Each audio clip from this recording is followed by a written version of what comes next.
હમણાં સાંજના સમયે એક પોલીસ સ્ટેશનમાં વર્દી આવી હતી કંટ્રોલમાંથી કે આજે પરિવાર અપાર્ટમેન્ટ છે ત્યાં આગળ એક માથાકૂટ થયેલી છે. પોલીસ ત્યાં પીસીઆર આવી જાય છે અને ત્યાં જે પોલીસને છે ઉપર ફ્લેટમાં આવતા જાણવા મળે છે કે એક વ્યક્તિ અંદર છે અને એના હાથમાં ચપ્પુ હતું અને ત્યાં બ્લડના સ્ટેન્સ વગેરે મળેલા છે.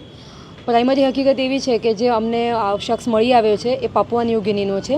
સ્ટુડન્ટ વિઝા ઉપર અહીંયા આવેલાનું જણાય છે અને પારુલ યુનિવર્સિટીની એનો વિઝા મળી આવ્યો છે અમને અને એને પોતાને પણ ઇન્જરી છે અને અન્ય 2 ઈસમો અહીંથી નીકળતા લોકલ જે સ્થાનિકોએ જોયા છે અને એની અત્યારે હાલમાં સર્ચ ચાલી રહી છે.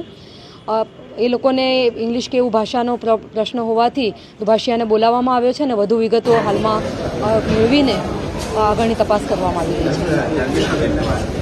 પ્રાથમિક દ્રષ્ટિએ અંદર આ લોકોની વચ્ચે 2 થી 3 જણાની વચ્ચે માથાકૂટ થયેલી છે અને એમાં એને ઇન્જરી થયેલી છે એવું જણાઈ આવે છે અને વધુ તપાસ માટે અત્યારે હાલમાં એમની પાસેથી ઇન્ટ્રોગેશન કરીને વધારે વિગતો જાણવા મળી શકે છે.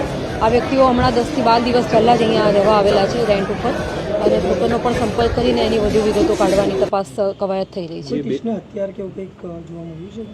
અત્યારે અહીંયા જે વ્યક્તિ અમને શખ્સ મળી આવ્યો છે પીસીઆર અહીંયા પહોંચતા એના હાથમાંથી ચાકુ જેવું મળેલું છે પણ બાકી અન્ય કોઈ અહીંયાથી વસ્તુઓ મળી આવી નથી. ઘટના સ્થળે જે પ્રકારે જે દ્રશ્યો છે બ્લડ શું એ દ્રષ્ટિએ શું દેખાઈ રહ્યું છે પોલીસને?